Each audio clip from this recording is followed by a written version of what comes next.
Hello, folks. It's Tim, and I'm going to go over some things here with our Linux, our different Linux desktops that we have running. I'm going to be discussing in this particular series, I guess the next important thing that we need to tell you about is how the files and folders are arranged on your Linux desktop. Fortunately, I can do all this in just a matter of a couple minutes. I'm going to go through, normally when I cut a video, I'll do it one of three ways. I'm going to cut a Ubuntu video, a Fedora video, or a combination of both. All right.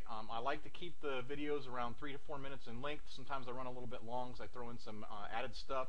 Probably going forward now, we'll probably keep them as short as possible because it takes time to download and upload and all that kind of stuff. So what I'm going to talk about is the system hierarchy. And what I'm talking about there is, let's go ahead and bring up my Windows machine, believe it or not. And everybody pretty much knows if you want to get into your Windows and you want to see what's going on, you have to go into what is called your system and your system 32. Okay, and let me see here. Where is system 32? I thought I just had it. There it is, system 32. Now that's where all the stuff is going on inside your Windows operating system. All right, here's all your dynamic link libraries, basically everything that you have going on. That's kind of like your focal point of your operating system, your drivers, and everything that you have going on. So that's pretty much where you're going to go to. Well, Linux is set up a little bit differently, and fortunately, the actual file system hierarchy is based off of BSD from years ago, and it's a standard that's been set up. And what a standard is, whenever you hear that in the IT industry, is basically a group of people got together, they drank a few cups of coffee, and they said, hey, look, we want everybody to be consistent so that we can explain things and so that we know where to find things as we bounce around in different operating systems. So the Ubuntu group, they made the standard. Is it written in stone? It's kind of like, yeah, you should probably do it that way. Do you have to do it that way? Well, I'm sure that there's somebody out there that's done their own thing on their own system, and that's just the way they are. But for matters and purposes of explaining it, I just want you to think that a standard is something that we're all going to agree to, and we're all going to do it that way. There's many different standards. There's electrical standards in the industry. There's communication standards. We have different protocols or set of rules. So anyways, that's pretty much what a standard is if you ever ask that on a job interview. Now, let's go ahead and take a look-see here at our desktop, and we will explain the different items inside your desktop and your system file hierarchy. Right, here's files. Let's take a look-see. So in Fedora, you just hop in there, you look at your, you go to your files. As you see right here, my desktop, I think I explained that a little bit ago. That's pretty much the same as Windows, very similar. Now, my system hierarchy. What I'm going to do here is I'm going to go ahead and I'm going to go over all this. I'll reduce the picture of my video so that you folks don't get concerned, and so that you folks don't get confused. And I'm going to go through a few of the things. I got some notes here. I want to make sure I don't miss anything. All right, our first one that your instructor's probably going to focus on pretty heavily is our BIN area. And basically what that is the essential command libraries that are needed to be available to the single user as they go along. All right. Oh, hey, I forgot the most important one. Shame on me. Boy, Chris would be very, very upset if he knew this. There is one back here that you really can't see, but what that is that's your root directory. And basically your root directory is kind of like your C directory in Windows. So you know, we don't, in this particular setup, you can't really see it here on the screen, but trust me, it is there. We do have a root directory there. If we broke it down and we surfed around a little bit more, we would find it, and it would be a little bit more obvious. But for time constraints, I want to stick to the important ones here and take you right along. So anyways, we got our BIN.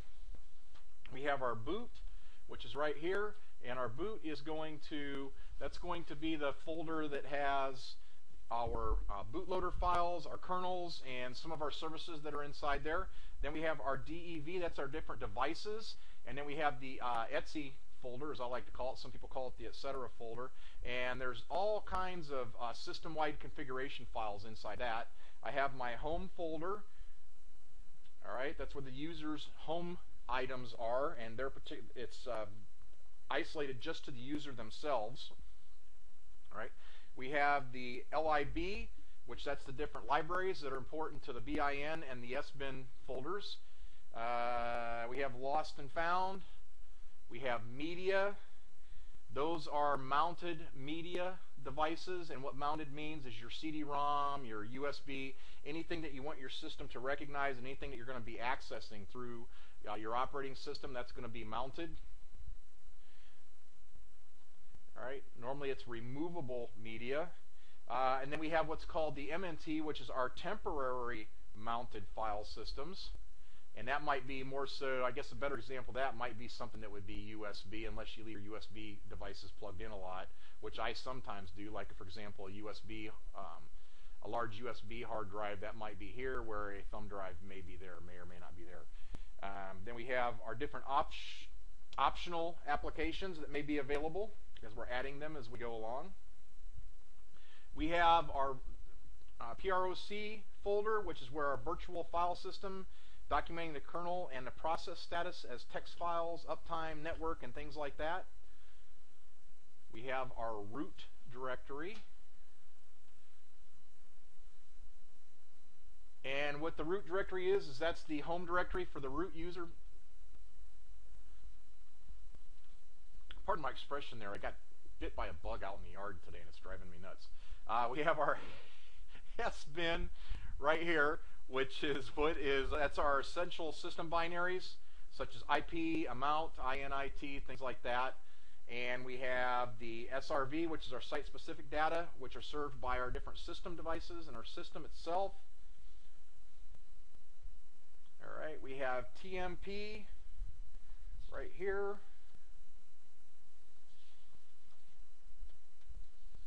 And the TMP are our temporary files. We have our USR, which our USR is our secondary hierarchy. There's actually a secondary hierarchy for read-only user data. All right, and the things that are going to be inside there are going to be things that are basically, I think how to explain this real quick, contains a majority of the multi-user utilities and applications that you're going to do. So it's not the individual stuff like you may find in the home directory, but it's things that we're going to be sharing between different people that are common to our different applications, I guess is a good way to explain it.